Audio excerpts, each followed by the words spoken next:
Assalamualaikum warahmatullahi wabarakatuh.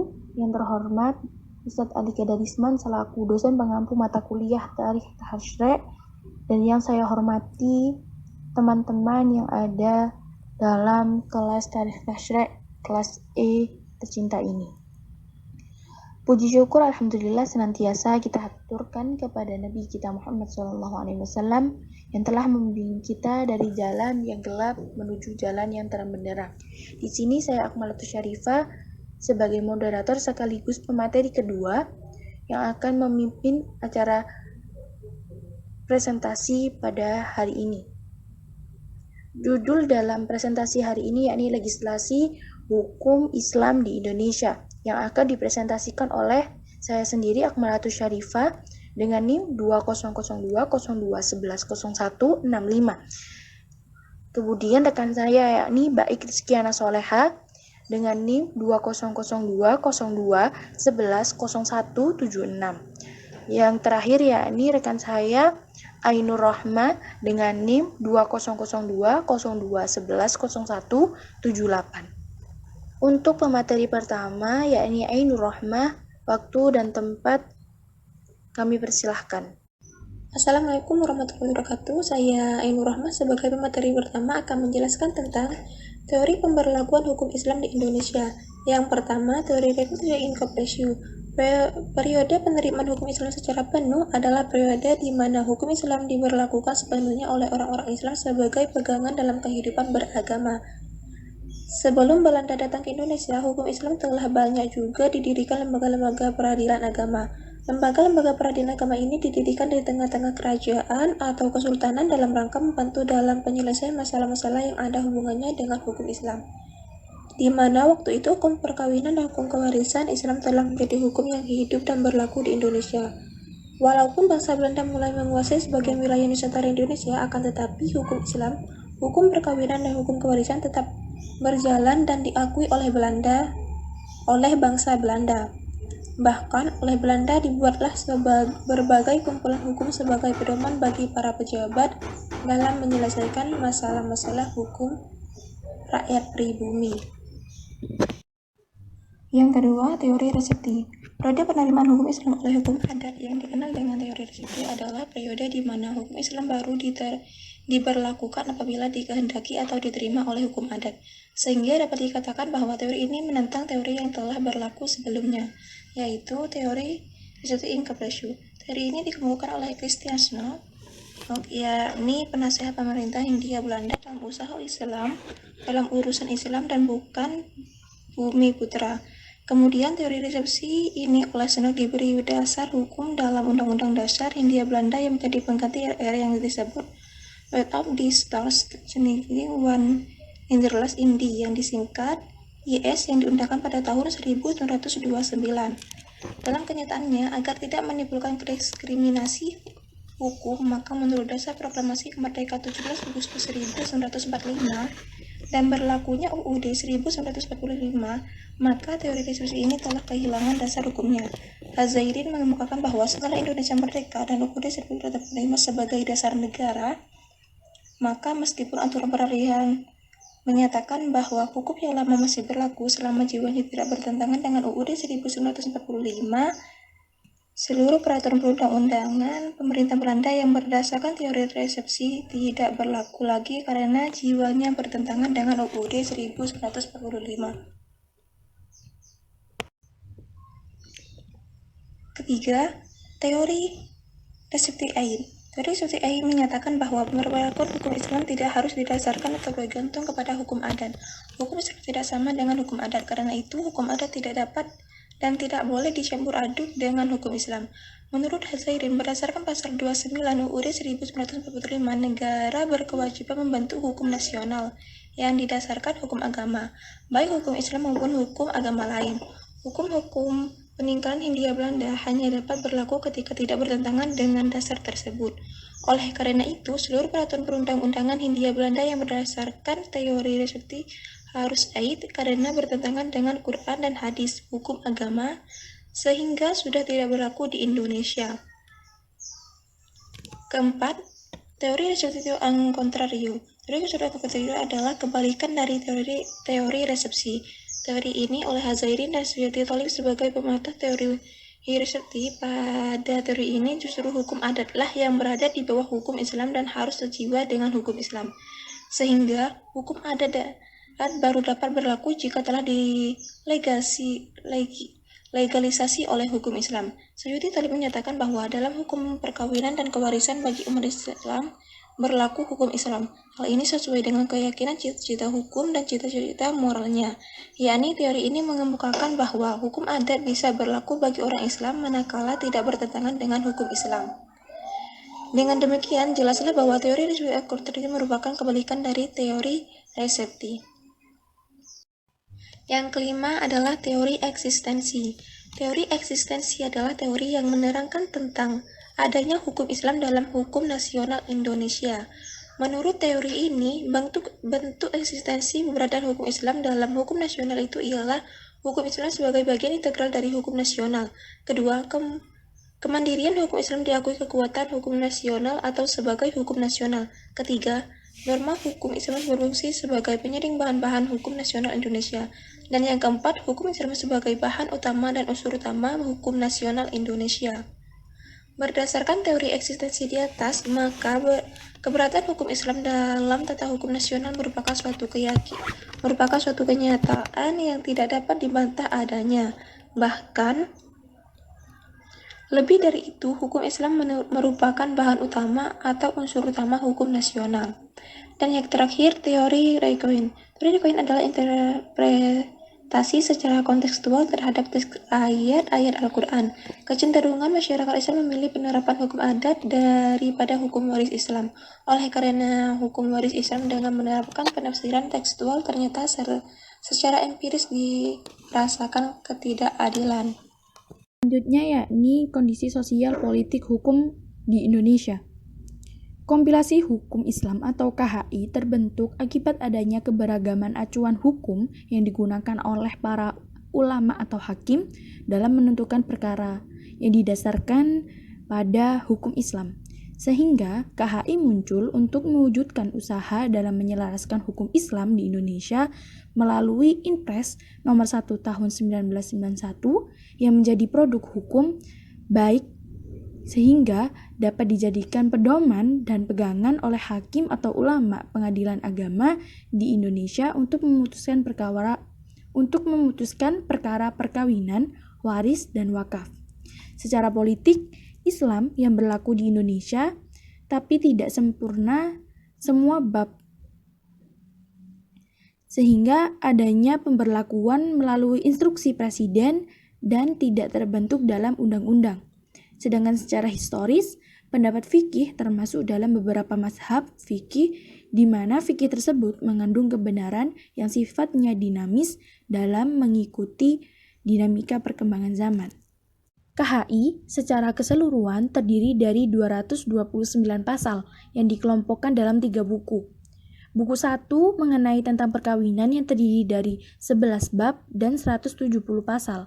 Buku 2 mengenai tentang hukum kewarisan yang terdiri dari 6 bab, 1 bab tertentu umum, bab kedua ahli waris, bab ketiga berdasarkan bagian, bab keempat aul dan rod, bab kelima wasiat, dan bab keenam tentang hibah.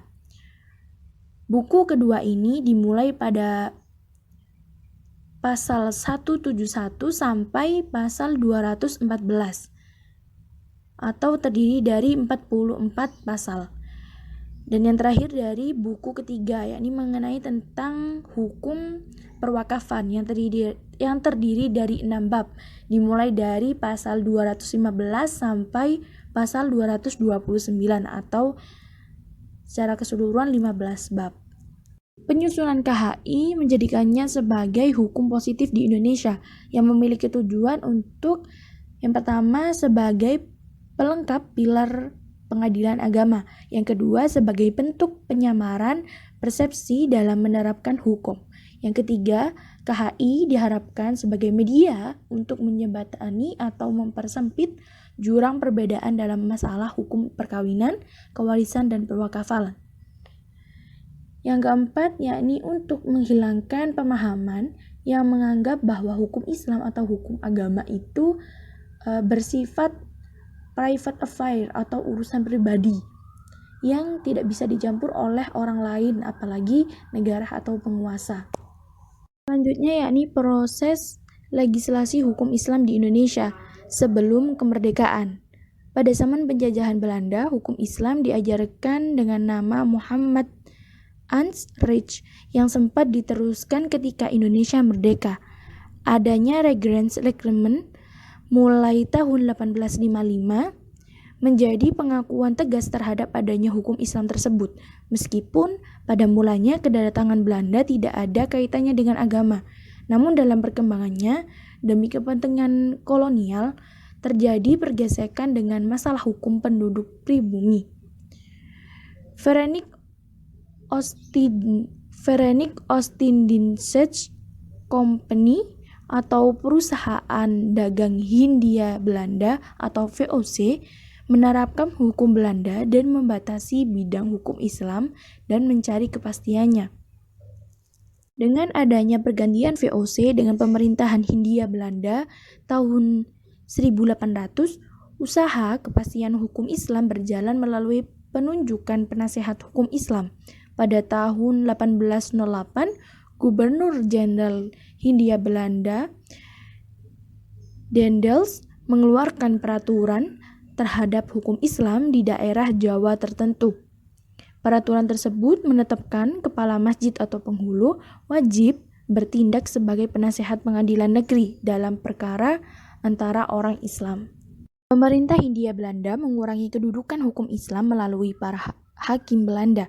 Pada pasal 75 ayat 1, Reglement 1855 atau Undang-Undang Dasar Hindia Belanda menetapkan bahwa hukum Islam akan dianut hanya sepanjang setelah dia diakui oleh hukum adat dan tidak bertentangan dengan hukum Belanda. Pada pasal 134 ayat 2 menjadi dasar teori reception in complex yang menyatakan bahwa hukum Islam tidak boleh berdiri sendiri kecuali sepanjang telah menjadi kebiasaan hukum adat. Pada kancah perdebatan muncul beberapa teori yang menggugat keberlakuan hukum Islam di Indonesia. Di antara pendapat yang mengemukakan terlontar dari Souk Horenge yang ketika ia menjabat penasehat pemerintahan kolonial tentang pribumi dan urusan-urusan Islam terhadap LWC van den Berg 1845 sampai 1927. Ketika ia menjabat sebagai petugas kebahasaan dan penasehat dalam bahasa-bahasa Timur dan hukum Islam. Kemudian sesudah kemerdekaan, dengan adanya proklamasi kemerdekaan Republik Indonesia dan keberlakuan UUD 1945 pada tanggal 17 dan 18 Agustus 1945, kedudukan hukum Islam secara umum tidak diubah dan masih berfungsi sebagai sistem hukum khusus orang Islam di bidang tertentu. Kedudukan tersebut diwujudkan melalui ketentuan bahwa Republik Indonesia adalah negara berdasarkan sila ketuhanan yang Maha Esa. Sila yang dimuat dalam pembukaan dan pasal 129 ayat 1 UUD 1945 yang sesuai dengan Piagam Jakarta 22 Juni 1945. Pada pasal 29 ayat 1 UUD 1945 diikuti dengan ayat 2 yang berbunyi, negara meminjam kemerdekaan tiap-tiap penduduk untuk memeluk agamanya masing-masing dan untuk beribadah menurut agamanya dan kepercayaannya itu. UUD 1945 menggariskan bahwa Indonesia tidak menjadi negara sekuler seperti negara barat dan negara-negara komunis. Indonesia tidak menjadi negara agama atau negara Islam seperti beberapa negara di Timur Tengah, sesuai sila ketuhanan yang Maha Esa. Indonesia menganut negara agama terbuka atau negara dengan kebebasan bernegara. Dalam model seperti ini, hukum Islam tidak boleh menjadi sistem hukum yang absolut bagi segala lembaga pemerintahan atau seluruh Indonesia. Namun, ia hanya mempunyai kedudukan sebagaimana ditetapkan pada masa Belanda. Kebijakan pemerintah Republik Indonesia sejak tahun 1945 bertujuan untuk mencapai kepastian hukum Islam. Namun demikian, pemerintah Republik Indonesia ingin mencabut dan membatasi kewenangannya. Kepastian hukum Islam dimulai dengan UU nomor 22 1946, di mana UU tersebut mengatur percatatan nikah, talak, dan rujuk untuk orang Islam dan mencabut peraturan perundang-undangan Belanda yang tidak jelas. Selain itu, UU nomor 22 1946 mengandung jadwal penyusunan kompilasi hukum Islam dalam pemerintahan Republik Indonesia, kemudian mengurangi kedudukan hukum Islam dan pengadilan agama dengan UU nomor 1 1974 tentang perkawinan dan UU nomor 1 1974 yang berlaku bagi semua warga Indonesia. UU nomor 1 1974 beserta peraturan pelaksanaannya PP nomor 9 1975 mengakui bahwa hukum Islam di bidang perkawinan menerima wewenang pengadilan agama di bidang tersebut dan memuat ketentuan yang menjamin keberlakuan hukum Islam. Namun demikian, penjelasan umum UU nomor 1 1974 masih melakukan teori reception in complex di bidang perkawinan. Teori tersebut dicabut untuk hukum Islam di bidang kewarisan dengan keputusan Mahkamah Agung tanggal 13 Februari tahun 1975 nomor 172-K-SIP-1974. Yakni dijelaskan oleh rekan saya Baik Rizkiana. Orde Baru. Pada masa Orde Baru, hukum Islam mengalami pasang surut dalam perspektif Soeharto. Soekarno telah banyak mengecewakan umat Islam dengan konsep nasakomnya. Pada awalnya kehadiran Orde Baru menyimpan harapan yang besar bagi umat Islam. Harapan itu sangat wajar didambakan umat Islam sebab pada paruh terakhir Soekarno keberadaan sosiopolitik umat Islam termarginalkan oleh kekuatan lainnya di samping persoalan dimensi teologis yang berseberangan dengan ideologi komunis. Paradigma pembangunan hukum yang dibangun Orde Baru cenderung memperkecil partisipasi kelompok-kelompok masyarakat, termasuk di dalamnya umat Islam, sehingga dapat dilihat untuk hukum yang dibuat Orde Baru cenderung otoriter dan bersifat ortodok. Hal ini dapat dilihat dari Undang-Undang Nomor 7 Tahun 1989. Reformasi. Era reformasi ini terdapat beberapa tuntutan sekaligus harapan. Tuntutan atau harapan yang relevan dengan pembahasan ini yakni perubahan sistem politik yang memberi kebebasan pada jumlah dan asas yang dianut oleh partai politik. Selain itu juga terbentuknya hukum nasional dengan mengakomodasi berbagai hukum lokal yang plural, termasuk hukum agama, hukum Islam. Pada era reformasi ini, perkembangan hukum Islam dapat dilihat pada 3 fenomena penting berikut. 1. Kelahiran Undang-Undang Nomor 18 Tahun 2001 tentang Nagro Aceh Darussalam yang memberi otonomi khusus kepada daerah istimewa Aceh sebagai provinsi Nagro Aceh Darussalam untuk menetapkan syariat Islam. Kedua, kelahiran Undang-Undang Nomor 38 Tahun 1099 tentang pengolahan zakat. Ketiga, Undang-Undang Nomor 10 Tahun 1998 tentang perbankan yang memberi legalitas terhadap beroperasinya perbankan berdasarkan prinsip syariah. Produksi legalisasi hukum Islam di Indonesia dalam bidang muamalah. Perkembangan ekonomi Islam berlangsung dengan begitu pesat. Hal ini juga didukung oleh sektor hukum, yakni dilandasi dengan keluarnya peraturan perundang-undangan di bidang ekonomi syariah. Antara lain adalah keluarnya Undang-Undang Nomor 3 Tahun 2006 yang memberikan kewenangan bagi pengadilan agama untuk menangani perkara sengketa ekonomi syariah. Selain itu, keluarnya Undang-Undang Nomor 19 Tahun 2008 tentang surat berharga syariah negara dan Undang-Undang Nomor 21 Tahun 2008 tentang perbankan syariah semakin memperkokoh landasan hukum ekonomi syariah di Indonesia. Cita-cita hukum ekonomi syariah dengan cita hukum Islam yang tertuang dalam Maqasid Asy-Syariah dengan berintikkan pada membangun dan menciptakan kemaslahatan dunia dan akhirat bagi umat manusia. Cita hukum Islam dalam bidang ekonomi terlihat dalam konsepnya tentang aktivitas ekonomi dipandang sebagai wahana bagi masyarakat untuk membawa kepada pelaksanaan dua ajaran Al-Quran, yaitu prinsip saling ta'awun, membantu dan saling bekerja sama antara anggota masyarakat untuk kebaikan, dan prinsip menghindari goror. DSN MUI dan peranannya dalam ekonomi syariah Indonesia. Pada dewasa terakhir, perhatian umat Islam Indonesia terhadap ajaran ekonomi syariah mulai tumbuh dan berkembang.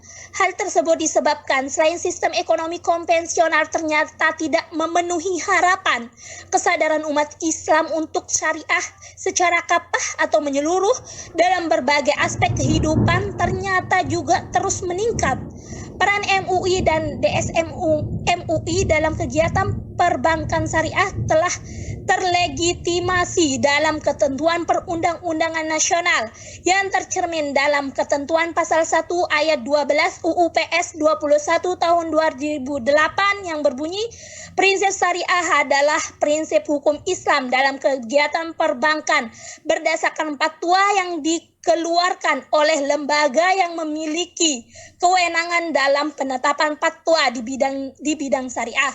Kemudian secara eksplisit, lembaga MUI disebut dalam ketentuan pasal 26 ayat 2 UU PS 21 tahun 2008 prinsip syariah sebagaimana dimaksud ayat 1 dipatwakan oleh Majelis Ulama Indonesia, dan pasal 32 ayat 2 Dewan Pengawas Syariah sebagaimana dimaksud pada ayat 1 diangkat oleh rapat umum pemegang saham atas rekomendasi Majelis Ulama Indonesia.